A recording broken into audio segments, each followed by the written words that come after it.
Support for WBFO and What's Next comes from our members and from Health Foundation for Western and Central New York, where racial and socioeconomic health equity are prioritized. Learn more about building healthier neighborhoods at hfwcny.org.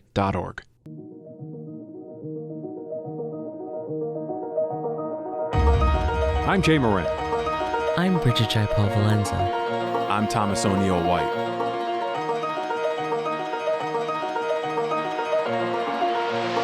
This is What's Next, a dedicated hour to have important conversations about the issues facing the marginalized and underrepresented communities of Western New York and Southern Ontario.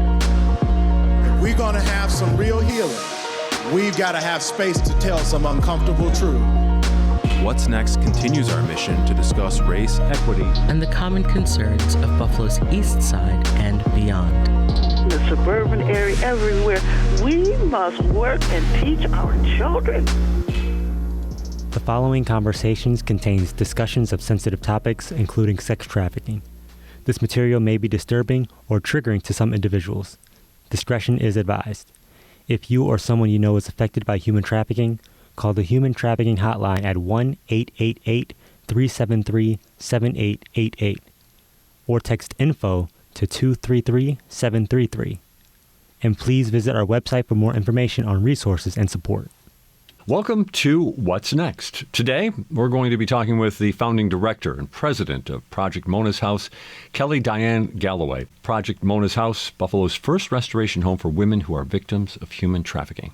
Kelly, thanks for joining us. Thank you so much for having me. It's an honor to be here. It's great to have you here. I know you are a very busy person. I want to get into some of those busy things that you're doing before we move on. But one of the key things we really want to talk about is a film that's coming up. It's going to make its debut, I believe, on PBS. Yes. This coming Sunday. Yes. That you are very much involved with. Sold Next Door. Sold Next Door. Yes, it covers the story of two really courageous and brave women who've been victimized by human trafficking right here in Western New York. And now they are overcomers of human trafficking. And so we worked really hard to get this film out to the masses, because I feel like one of the most difficult parts of my job is convincing people in the United States that human trafficking happens here and not just overseas. And what's even more difficult than that is when I speak to individuals in Western New York and they're like, okay, maybe that happens in New York City or Miami or Las Vegas, but definitely not in Western New York. And we're like, hey friends, it definitely happens here, and here's the story of two individuals that it happened to. You took my question right out, just that. I mean, the idea that, yes, I'm in the news, it's my job to follow what's going on news-wise. So we hear stories about human trafficking, but it's really only the tip of the iceberg, even here in Western New York, right? Yeah. And so if you've been paying attention to the news, or if anybody's been paying attention to the news, you'll see that there have been several instances of human trafficking happening right here in Erie County and Niagara County. And so what I want individuals to realize is that, like, we can make a big impact in the lives of people who've been victimized by learning that it happens here. And we can also prevent it from happening if we actually learn, like, what is human trafficking, how to spot it, how to stop it. And if you want to go a step further, how can I be a part of that fight? Right. So. It's interesting also the story of the organization. It's where it originated from. I need you to share that with us, because it's a great story. So to make it as short as I possibly can, I'm a Buffalo girl, a 716 all day. And I graduated from Hutch Tech High School. Shout out to the best high school, in my opinion. And then I traveled down to a city that I had absolutely no idea ever existed. It's a small city called Lynchburg, Virginia. And I went to college there, and I met a radical group of individuals who really changed and transformed my life. And what ended up happening was we started a global mission organization. And so I moved overseas. So I moved to India and Nepal and Brazil and Guatemala, and we began to open up homes for individuals who were considered orphans and street children. And I had been doing that for, I don't know, so many years. And then I moved to this city called Thessaloniki, Greece. And while I was living there, that's where I met a woman by the name of Ramona, and she had been victimized by human trafficking. She's from the Dominican Republic, trafficked into Turkey under the promise that she was going to be able to make $15,000 a year. And she was was going to send that money back to the Dominican Republic so that she and her husband could open up what we call a tuk-tuk business. In the United States, we would call it a taxi business. And so that's not what happened. She was forced to work in a brothel. She made her way, long story short, and she made her way into a refugee camp that was in Thessaloniki, Greece, that we were working in. And I learned her story. And that's why I named my organization after her, because after getting to know her, I realized, like, you know what? You are so full of hope. And also, I was challenged at that time in Greece by a girl named Crystal.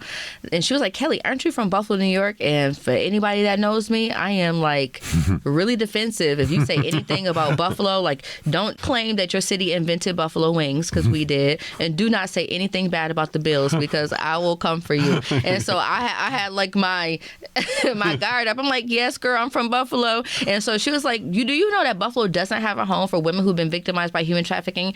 And I thought that was like, you're not right. You're 100% wrong. We checked all the websites, the government websites, and there was no home specifically for women who have been victimized by human trafficking anywhere in Western New York. And so I came back to the United States and I said, hey, I'm going to open up Buffalo's first restoration home for human trafficking. I had no money. I had no property. I just had what I felt like was a burden from God. And I just started casting my vision all across the region. And people locked arms with me. And then we opened up Western New York's first restoration home specifically for women who have been victimized by human trafficking. And as I grew in this work, I realized how many people in Western New York, number one, didn't know what human trafficking was, and didn't believe that it was happening here. And so I realized that I needed to do a better job at spreading awareness, because the eyes just don't see what the brain doesn't know. And so we had to turn on the light, and hopefully that's what this film will do. Turn on the light so people could know, oh my goodness, trafficking happens here. What on earth can I do about it?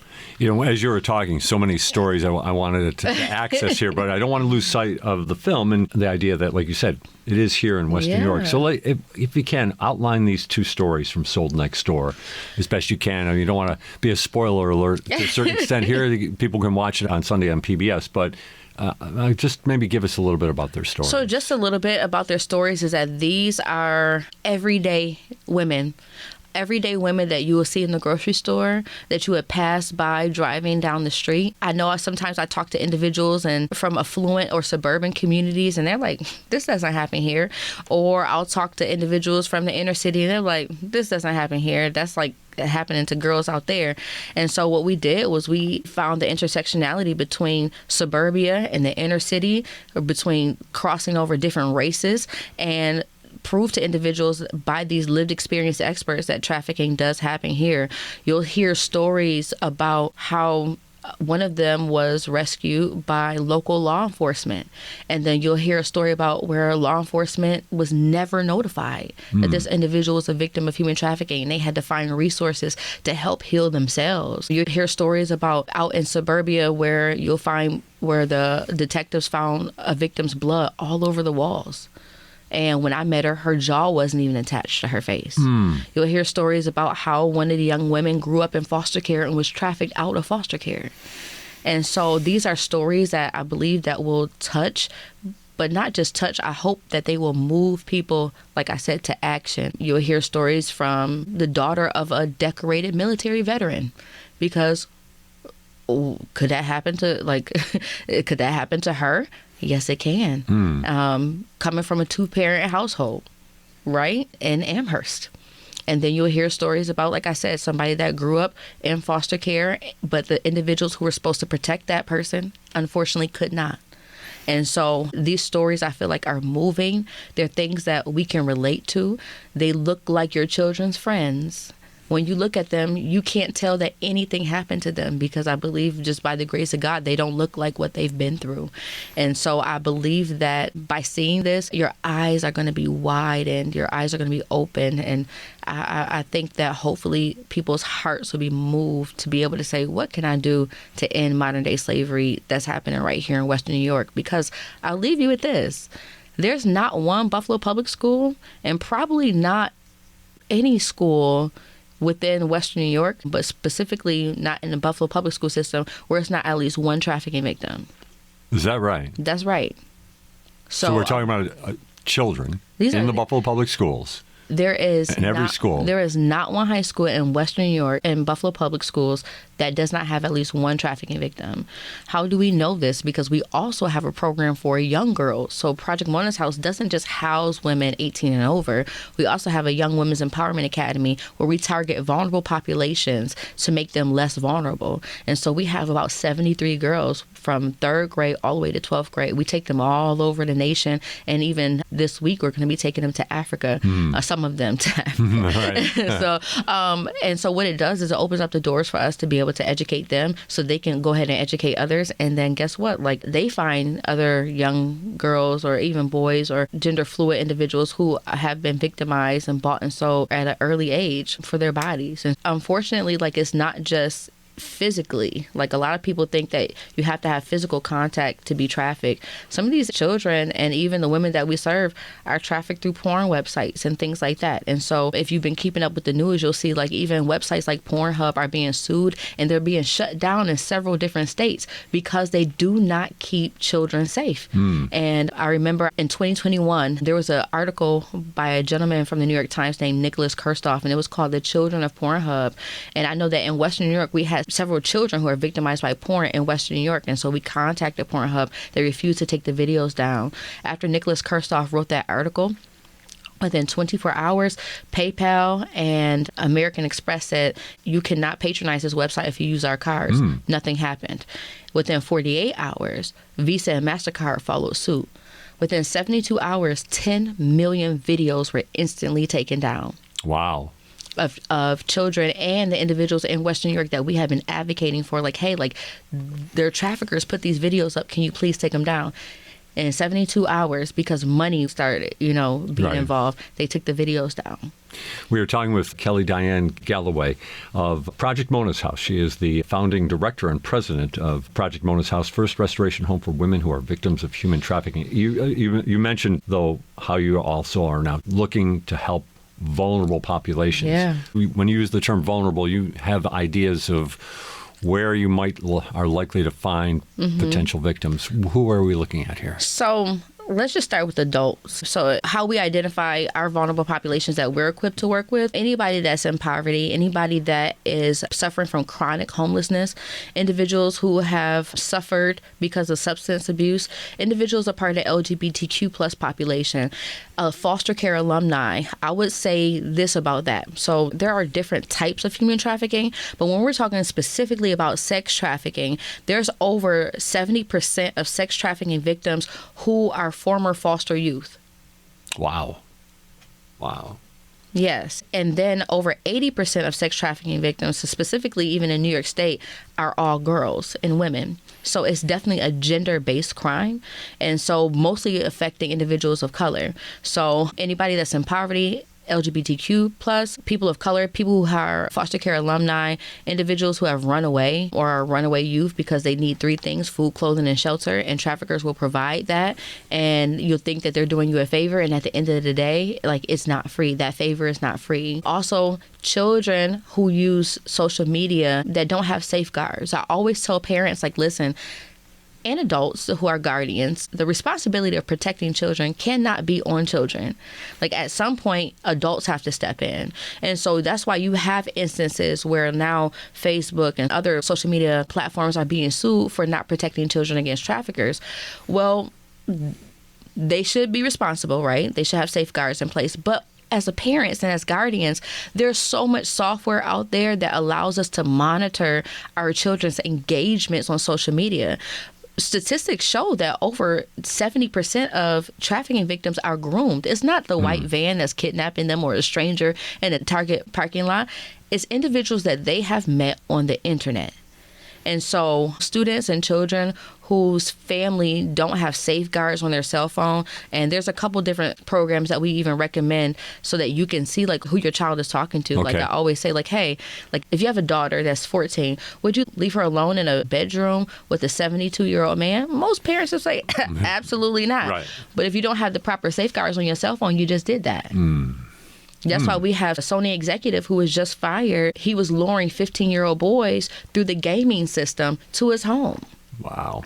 and he was caught and, of course, fired. And so those are some of the vulnerable populations. So as far as children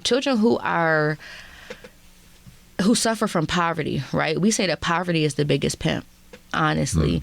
And because, like, traffickers will take advantage of vulnerabilities, like if this child doesn't have clothing, if this child doesn't have a ride, if this child needs food, and like, oh, well, I can provide all that to you. And so again, it's a part of the grooming process. And the 2020 census said that we had about 30,000 children in the Buffalo public school system, but then they said that it was about 25,408 children who are classified as poor. That means all those children are vulnerable. Wow. So those are some of the vulnerable populations that we have right here in Western New York. And of course, refugees, undocumented internationals who are more likely to be victimized by labor trafficking. And so our human trafficking task force in Western New York is doing an amazing job tracking down individuals who are taking advantage of labor trafficking victims on these farms in the rural areas and wineries and things like that, construction sites, restaurants, nail shops, some braiding salons, things like that. So they're aggressively reaching out and helping to find that. But again, stories are so powerful, aren't they? I mean, again, trying to shatter that illusion that human trafficking doesn't happen here in Western New York or in Buffalo. But you mentioned, let's maybe focus on the city school kids who are living in poverty. I mean, can you outline, again, I've always got to be careful about confidentiality and how deeply you want to go, but maybe a story about a kid who, found their way. It wasn't the way they wanted to go, but they were, they found their way into becoming a victim of human trafficking. So I'm going to quickly share just two stories with you then. One that is a victim of poverty and one that's a victim of wealth. Really? And how they intersect. So we had a young girl in Western New York who obviously is not from a wealthy family, and she was hungry. Her clothes were dirty, and she was getting bullied for the way that she looked and the way that she smelled in school. And so what ended up happening was she just quit going to school. And because she was getting bullied and beat up at school. But then she also was hungry. And so she got caught stealing from a corner store. And so she ended up getting arrested for that. And then she was put on a probationary program. And so unfortunately, because that happened and she started fighting back, she was suspended when she returned back to school. So now she's at home. She's on probation. She's still hungry. She still is basically raising herself. And so she was a perfect victim for somebody that wanted to exploit her. They knew about her. I don't know how they found out about her, but they offered her the opportunity to buy her clothes, so that she took advantage of that. They saw her walking. That's how they met. He pulled over, said, "Do you want to ride?" She did want to ride. We live in Buffalo. It's cold outside. Gave her a ride, made her feel like he loved her, and then took her out to Niagara Falls Boulevard and prostituted her. Now, children cannot consent to sex with adults, so she felt like she was doing what she had to do because he told her to, and if she didn't want to, he beat her up. She got in that situation because she didn't have everything she needed. She didn't have clean clothes. She didn't have food.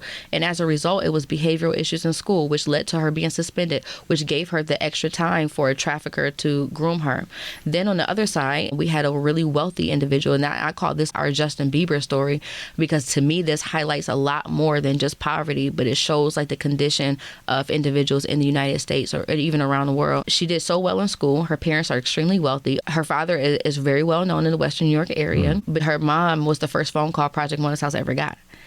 And I'll never, ever forget this story. And she's actually working on her own book right now. So when that happens, then she'll come forward. This story has been about 6 or 7 years old now. So she did so well in school, her parents bought her a laptop. She bought her a laptop. And obviously, if she did so well in school and her parents bought her a laptop, school was probably over. So during that summer, she ended up going to the Galleria Mall, hanging out with just some friends, like our high school students do. Met somebody that was a little bit older than her, not much older, but at least about 10 to 12 years older. And he wined and dined her, like not really like as an adult wine and dine, but he bought her different things in the mall. They went to the movies right there at the mall. They ate in the food court, and they talked on the phone all the time. So what ended up happening? She falls in love with him. He asks for some pictures. Obviously, we know what type of pictures those are. Now, fast forward to the end of summer, he tells her that he's down bad financially. And so she's like, oh, I can ask my dad for money. He's like, absolutely not. Like, I don't want your dad to know that we're talking, age ranges, different things like that. He told her what he wanted her to do. She said she wasn't going to do it. So then he doubles back and he says, well, if you don't, I'm going to send the pictures that you sent to me to everybody in your school and to your father.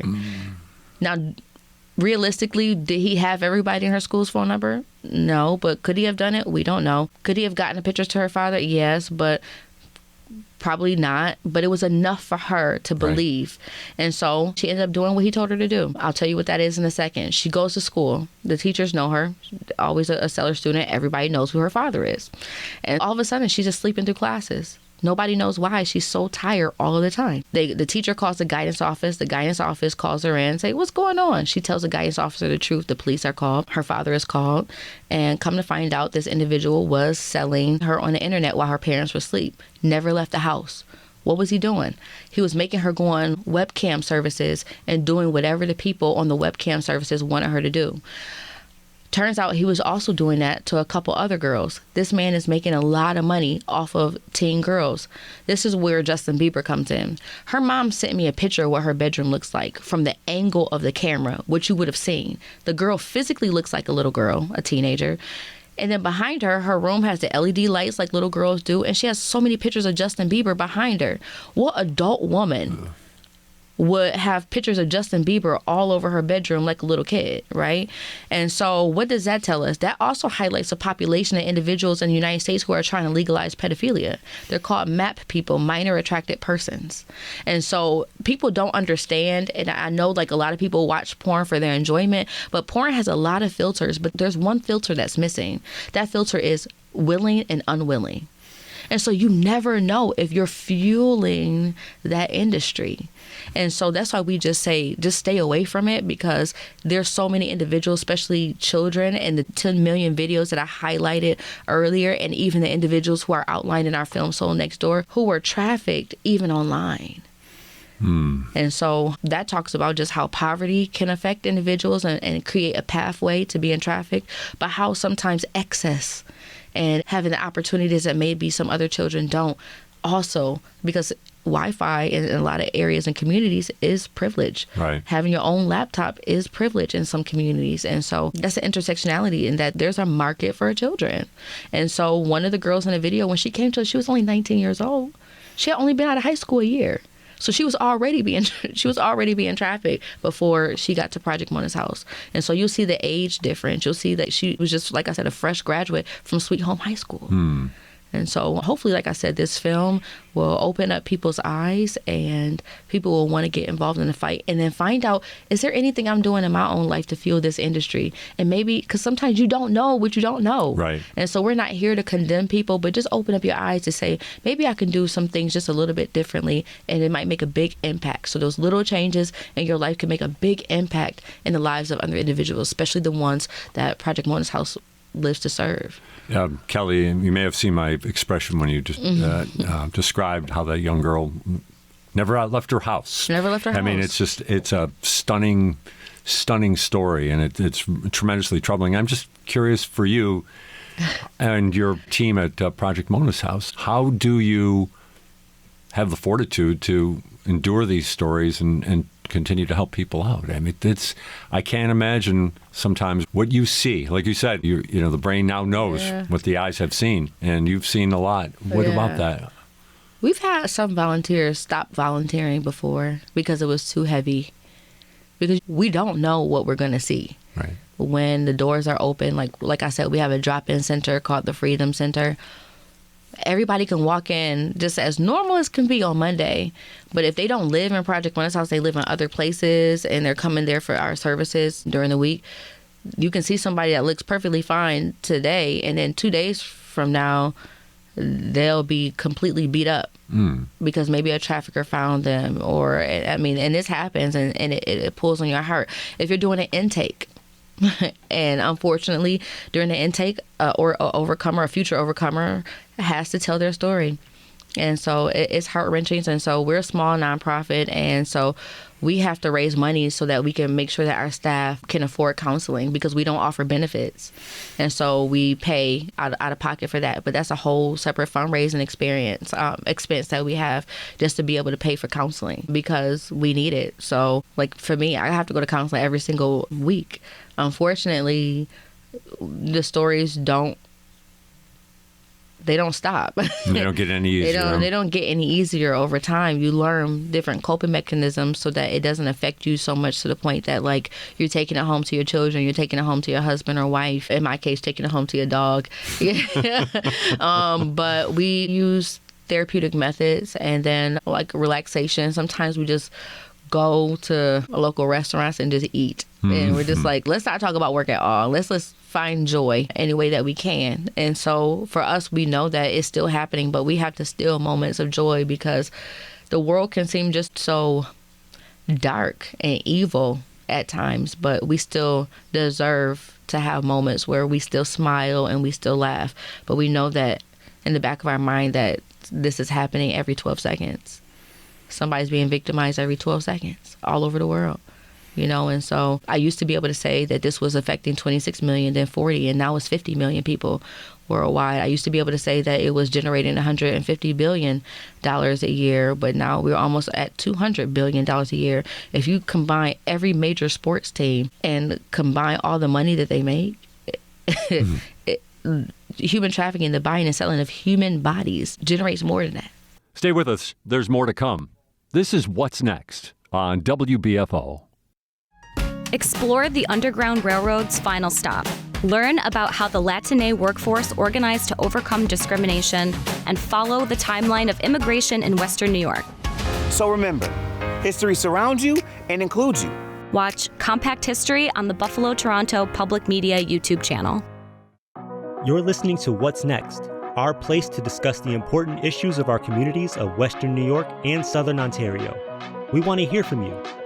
Click on the Talk to Us option in the WBFO app, and we will work to get your questions or comments on the air. Do you have a story or concern that we should be addressing? Email us using whatsnext@wbfo.org. Together, we'll have the conversations that are needed. This is WBFO, your NPR station. The following conversations contains discussions of sensitive topics, including sex trafficking. This material may be disturbing or triggering to some individuals. Discretion is advised. If you or someone you know is affected by human trafficking, call the Human Trafficking Hotline at 1-888-373-7888 or text info to 233-733. And please visit our website for more information on resources and support. We're talking with Kelly Diane Galloway of Project Mona's House today on What's Next.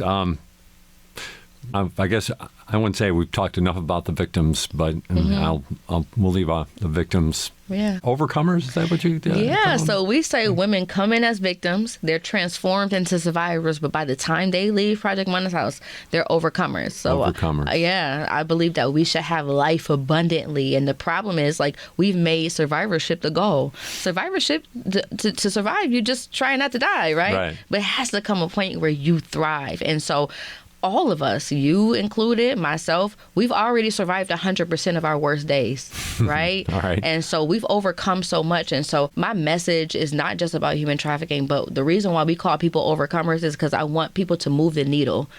Move the needle forward, even for yourself. Stop settling for just being a survivor when you're destined to be an overcomer. And that just means that what used to have power and authority over you now have so much power and authority over it that you can help somebody else get out. Right. So that's when you're an overcomer. Let's talk about how we can help people get out and help them become overcomers. So like we said, we've talked enough about the unfortunate souls that have fallen into this, and there's a lot of them. And I think you've made your case quite well that it's not just for people in poverty, it's everybody that can be impacted here. What can we do? What is the call to action that you have? I think it's just 3 easy steps. The first is awareness is the best form of prevention. We have free courses every single month online that you can watch from your phone or anything, and it's live. Our outreach coordinator, Annabella, she teaches it. You'll learn what is human trafficking, how to spot it, how to stop it, and how to join the fight. The second thing is you can give of your person, your physical body. We need volunteers all the time. You're like, well, I'm a guy, or I'm a girl, or I can't do this, or can I do this? Well, listen, if you can make a mean dish of macaroni and cheese, come and teach us. Come and teach the women. If you know how to do gardening, maybe you can help us build our oasis in the backyard. But whatever your time, your talent, and your treasure is, we have space for it. Okay. And then the third and final thing is obviously financial. Like, we need dollars to keep going. We need dollars so our team can get the help that they need, for the women to get the assistance that they need. We're a small nonprofit, but we have a great impact. And so those are the three things, like learn, give of yourself, or your time, your talent, or your treasure, or give of your finances, or connect us to individuals who may be able to give us more funding. And so we do have a program called our Freedom Network, where literally just $1 a day, and it's a recurring donation, can really make a great impact in the life of an overcomer. Awareness, you use that term. So, and like I said, there's a course that you can find out more, and that's a great, but are there little telltale signs? I mean, there are probably a lot of them, actually, but what, maybe one or two thoughts that, like, this might be a scenario if you're not paying attention to it. You mentioned, foster care is maybe one place, but maybe others that you might see and walk by at the, like you said, the Galleria, and we're walking down the hall, and we don't pay any mind to maybe something that was pretty obvious. Yeah, I think one of the things, like especially like a call to individuals who are in the medical field, that would be like my first call to action, because you encounter trafficking victims more than you probably even know. And a lot of trafficking victims don't know that they're trafficking victims. They think that they're criminals. And so they don't necessarily know. So I would say medical professionals and first responders probably come across trafficking victims a lot more frequently than other individuals. So just learning the signs, like if somebody else is controlling them, they won't leave the room during medical examinations, or they're coming in for chronic issues like STIs, STDs, things like that, repeated pregnancies that they want to terminate. Unfortunately, like, those are all signs that somebody could be being controlled by another individual. And then I think for youth workers and everyday people like you and I, like, it could be a group of individuals. It doesn't have to be a group of women controlled by men or a group of boys controlled by a man, but it can be like any gender, anything like that, where it seems like the people always have their head down or are afraid to express themselves freely, or one person always speaking for a group of individuals. Like, that's a telltale sign, especially when you get to younger individuals that maybe they did well in school at some point, but they are now having truancy issues. And if they do come back, they might have high ticket price items. So like, they may have $200 and $300 hairstyles, or two and $3,000 bags or something like that. That could be a trafficker grooming them so they could become more attractive to a certain type of clientele. So those are a lot of different things. And then we do have a free resource on our website, which is www.projectmonushouse.com. If you just scroll down, it says Brain Knows series. So like how I said earlier, the eyes don't see what the brain doesn't know. So I want your brain to know everything so your eyes can start seeing it. And so it's a free little PDF that you can download, which is about 6 pages, and it talks about all the vulnerable populations, what to look for when it comes to different types of trafficking, and what to do, who to call. If you are a parent or a guardian, it tells you how to introduce the conversation of grooming to a smaller child and a teenager. And so we try to make sure the resources are out there as much as we possibly can, and this is just another way to do it. I don't know how much I actually want to know about the people who perpetuate this type of thing, though. But again, you mentioned the anti-human trafficking task force and the work they're doing. But when we start talking about some of these types of situations, I mean, this is monstrous behavior by people who are knowingly doing this and exploiting people, sometimes children, for monetary gain in the most unseemly ways. What do we know about these individuals? I mean, I don't even know how to frame the question, and I'll let you try to work through the answer in the best way you can. So if anybody ever listens to my first interview on this network, I'm not really the most politically correct individual. And so I won't even try to be now. But if you even read the Buffalo News, right, especially this year, we already know that there were issues of drug trafficking and human trafficking at a local strip club, right? And there was even a DEA agent that was convicted of helping this to happen. So individuals, like, that's why you have a lot of trafficking victims who are not trusting of law enforcement, because they've been involved with law enforcement or a plethora of different professionals in the Western New York area. Unfortunately, like, individuals who are greedy for money and realize that even when, like, you can make a lot more money trafficking a human being than drugs, because a human being you can use over and over and over again until something happens to that individual. What we've learned is like out of the 50 million to 60 million people that are being trafficked, less than 1% are ever rescued. So once they are trafficked, whether it be sex or labor, they are hardly ever rescued. And so what we need to understand about the individuals who perpetuate this type of crime, they do not look at these individuals as human beings. And so like they're easily disposable. So a lot of times they can end up in a morgue as a John Doe or a Jane Doe. They do not always have to be men. I know like a lot of movies perpetuate that a trafficker is a man.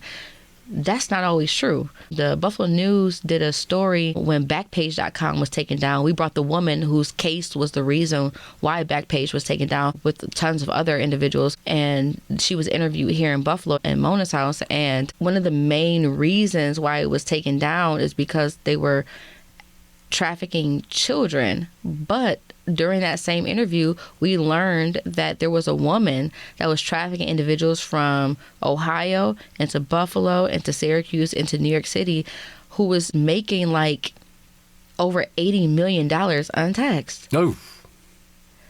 Massage parlors, nail shops, and Chinese food restaurants. Wow. And so there's no specific way that a trafficker looks. However, like, that's why I feel like we have to learn what the victims look like.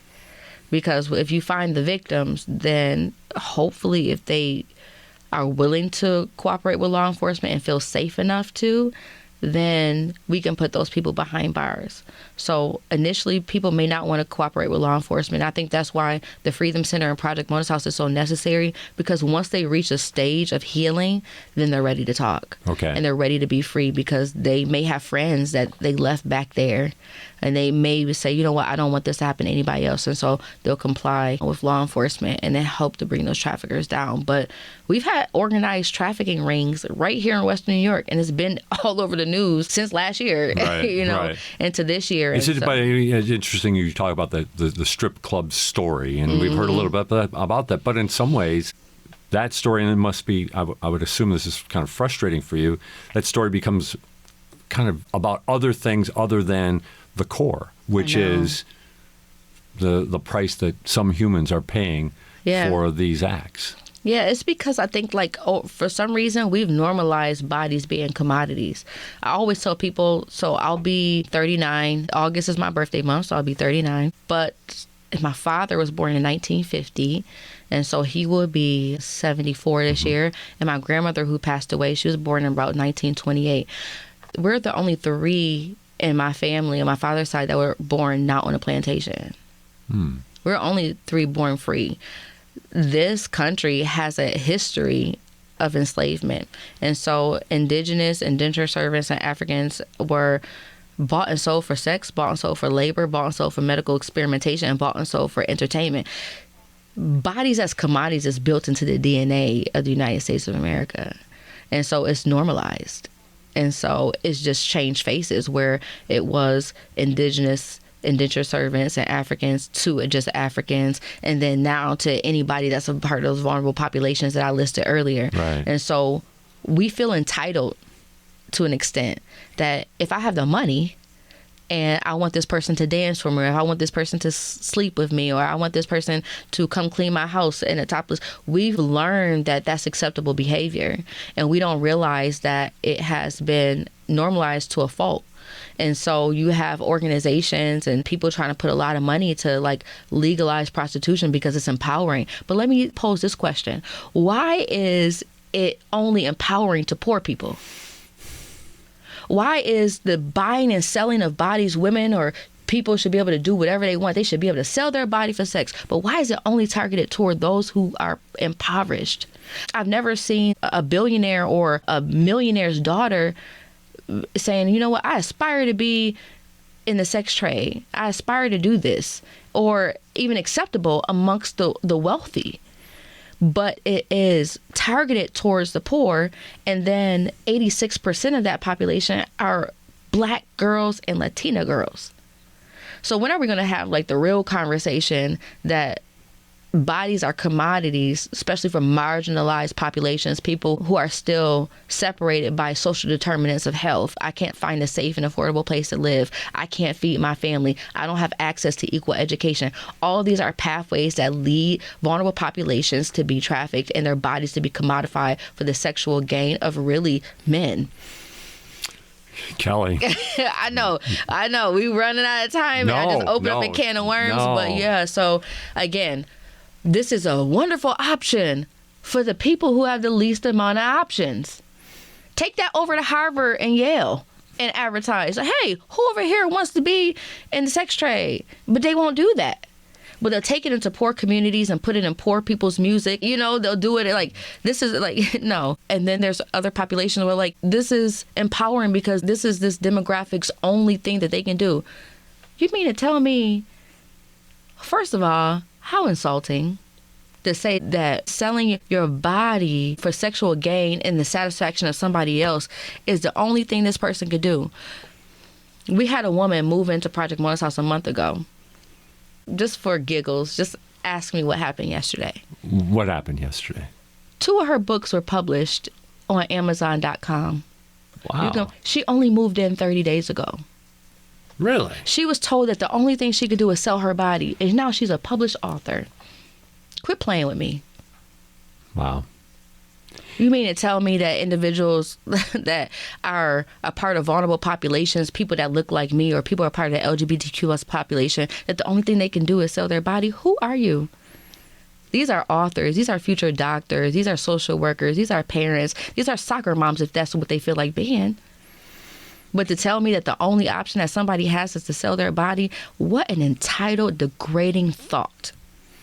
And needless to say that you don't consider prostitution or sexual trade a victimless crime. No, I don't call sex work. So we don't do that because of victims of human trafficking that we advocate for. We let them lead the conversations, and that is what they say. Okay. Do you know that prostitution is the only, if people want to call it an occupation in the United States, where homicide is a part of the potential job hazards? Homicide. Not like death on the job because maybe you might fall off of a window cleaner, but being murdered. Being murdered. Oh, it's an occupational hazard. And again, it is targeted towards minority populations, and I think it's disgusting. So I appreciate your you're cutting to the chase on that. So hopefully y'all invite me back again. I said that the last time I was here too, but unfortunately, bodies just shouldn't be commodities to be bought and sold, and it's affecting, like I said, marginalized populations, and it's affecting poor people at a higher rate than it's affecting anybody else. And unfortunately, what's going to happen? There will never be enough supply to meet that demand. And so what's going to end up happening is that they're going to end up taking advantage of individuals and grooming more individuals to be able to meet the demands because there will never be enough supply.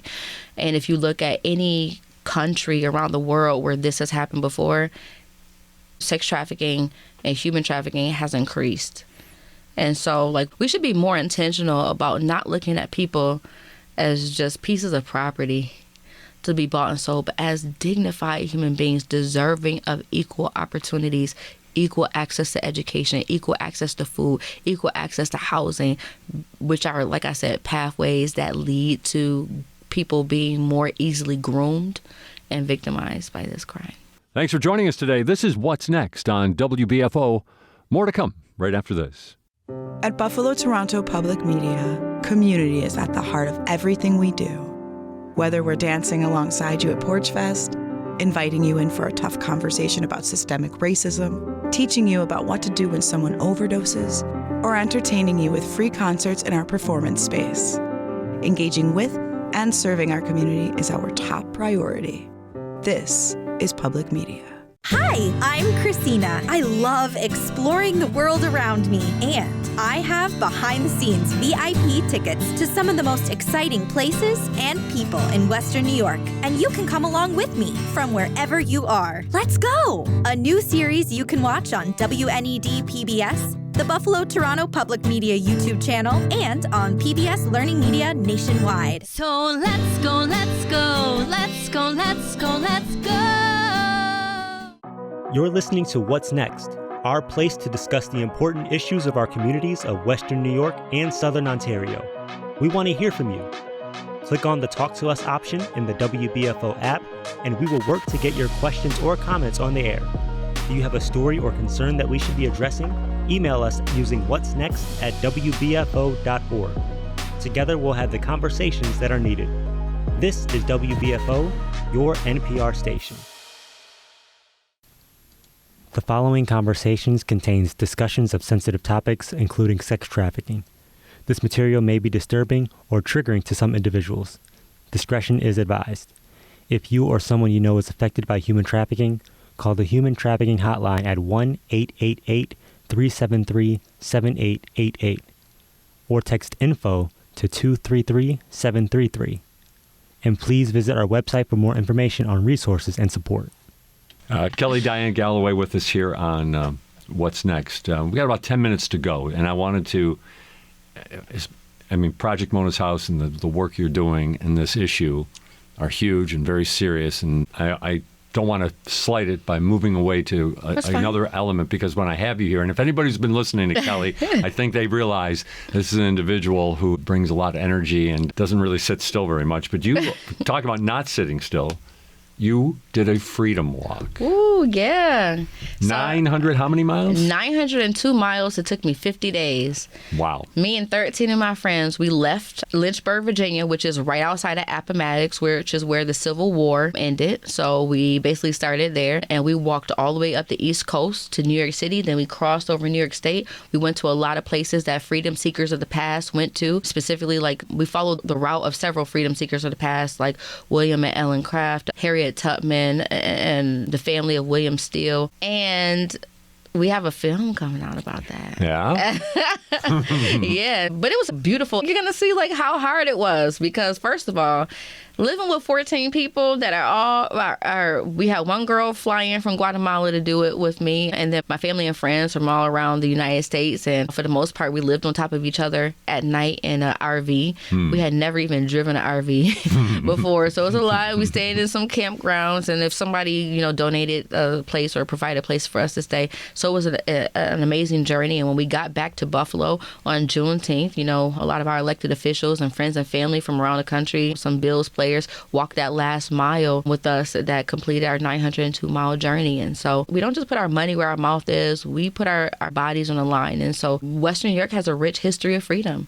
This is the last stop on the Underground Railroad. Freedom seekers of the past knew that they could just make it to Western New York, that they would be able to find freedom. Freedom seekers of today, people who are looking for freedom today, they can have the same story. That if you just make it to Western New York, there's an organization there called Project Mona's House. They will help you rebuild your life. They will lock arms with you, and that film is going to tell that story, and I'm excited about it. That's a great way to connect it, for sure, isn't Yeah. it? Yeah. When would we expect that to be out? You will see that film Juneteenth, which is June 19th of 2025. Oh, okay. Ooh. Oh, yeah? I think you've just earned at least one more invitation. Well, yeah. If you'll have me back. Oh, my gosh. Oh, you got to talk about leading me on and keep me hanging. It's a cliffhanger there for sure. Yeah. I'm sure there's the whole movie is going to be stories, of course. But what story, is there a story or maybe even just a sense? Because I'm sure this was a conspicuous walk, right? There's 14 people moving from the south up to New York City and then across New York State. What were some of the reactions that you got as you were moving along? It was emotional for a lot of different reasons, because we even visited a place that my family was enslaved. So again, like, a lot of people think that after the Civil War was done, that slavery just ended. No, it just only ended in Confederate states. It didn't end everywhere. And so that's how come my great-grandfather was still on the plantation. But what we learned along the walk, we ended up meeting like with African-American families, Native American families, Caucasian families. And I came up with just this one line: bring back the railroad. Bring it back. What I learned mostly about the Underground Railroad, it was so many stories about it didn't matter your race, it didn't matter your socioeconomic class, it didn't matter your religion. all these people that really believed that freedom and the buying and selling of human bodies was so wrong that it didn't matter what your political view was. They just both thought that human beings should be free. And they all worked together in unity to make this Underground Railroad or this network of freedom happen so that freedom seekers of that day can navigate themselves to freedom in northern states or Canada. The same thing needs to happen now.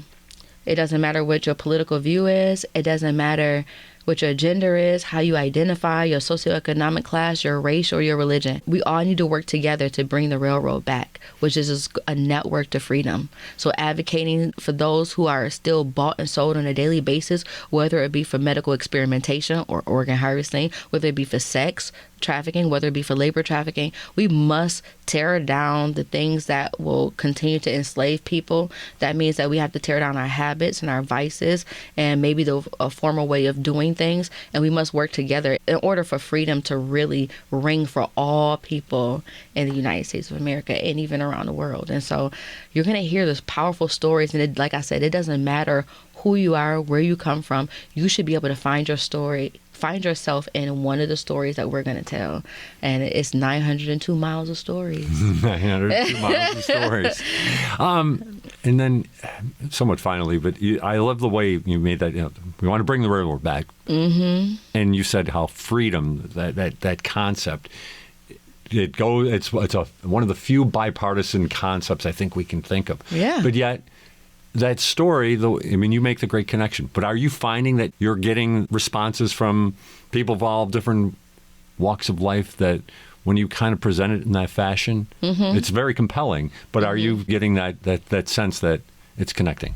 Yeah, with some individuals, right? Even right here in Western New York, like I'm a Christian, right? But I work alongside Christians, atheists, agnostic, Muslims, everybody. Like my office, when you go in, it's like diverse. We have men there, we have women there, we have individuals from all different populations and sexual orientations, and we're all in the same place. You know why? Because we all believe in freedom. And so what I'm discovering, what I've been discovering is that this is supposed to be the land of the free, right?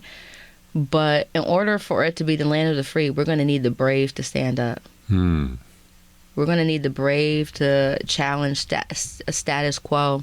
We're going to need the brave to stand up and say, you know what, this may have been our culture since the inception of this country, but we need to correct it. We need to course correct. And so in order for this to really be the land of the free, it's going to really have to be the home of the brave. And so even through, like I said, our films, our educational things, I'm just trying to wake the brave up because I can't do this without the Braves. Right. And I'm not talking about the team. Okay. Well done. Yeah. It hit at my heartstrings are the Buffalo Braves. But and then, but we're talking about brave though. The people who are the overcomers of human trafficking, and to put it in your terms, I can only think the admiration you must have for these individuals. I do, because they didn't quit. In a day where suicide rates are alarming, they had enough courage to say, I'm going to just live another day. I'm going to live another day. I'm going to live my freedom didn't come today. I'm going to live another day. I'm going to live another day. And so every day when I come in there, I say, thank you for staying alive. Thank you for staying alive. And it's one of my favorite singers here in Buffalo, New York, well, around the world actually, but she's from Buffalo, New York, is Drea Denor. And she has a song just about staying alive. And so I love when she comes to the Freedom Center and comes to Project Mona's house, because we have pianos everywhere, and just begin to play like healing songs. So I think sometimes life can be so hard that you don't see the exit, but just stay alive another day. So maybe I didn't get to you today, but maybe tomorrow could be the day, and maybe if somebody was to lock arms with us and say, hey, Kelly, I'm going to help you help other people just stay alive, just stay alive. So again, what we do is a very emotional work, and it's deep work. It's not surface, because these are real human beings, some who are waiting to be reconnected with their families, their children, some who don't. Unfortunately, they have scars that they're going to live with for the rest of their lives because somebody infringed on their freedom. But this is rewarding work. It's rewarding. I hate that I have to do it, but I'm happy that we're here because they're here. And so I had a moment yesterday where I just began to weep while I was at church, and I was just thinking, like, man, like, these women do not have to trust us to do life with them, but they do, and that's an honor. Like, some people think like even when I babysit children, or even when parents drop their girls off at our Young Women's Empowerment Academy, one thing people don't play about is their children. So I'm honored that you would allow us to work with your girls to make who is considered a vulnerable population less vulnerable. But I'm also honored that people who have had their trust broken, their bodies bruised, and their confidence even like shattered would trust us enough to say, I'm gonna give y'all a chance. So they may come in skeptical because whatever, they have so many reasons to be skeptical, right? But the fact that they trust us enough just to do life with us, because that's what we call it. We don't say that we help people. We say that we do life with people, right? And the fact that they trust us enough to do life with them, not even that we have all the answers, but we do have the right heart towards the work. And I think that it's an honor. This work, this fight for justice, it's an honorable work. And I tell my team all the time, it's a privilege. It's a privilege that people allow you to be in this really vulnerable and intimate space with them. And so I'm honored to do this freedom work. And so, yeah. It's an honor to have you with us today, Kelly. Oh, thank you for having me. It's an honor to be here and share space with you today. Thank you so very much. Kelly Diane Galloway is the president and founding director of Project Mona's House. You can find out a little bit more actually this coming Sunday. PBS will show their film Sold Next Door, 2 stories of human trafficking overcomers here in Western New York. Kelly, thanks for being with us on What's Next. Thank you. If you or someone you know is affected by human trafficking, call the Human Trafficking Hotline at 1-888-373-7888. Text INFO to 233-733. And please visit our website for information on resources and support. This is What's Next on WBFO and WBFO HD1 Buffalo, WOLN Olean, and WUBJ Jamestown, your NPR station.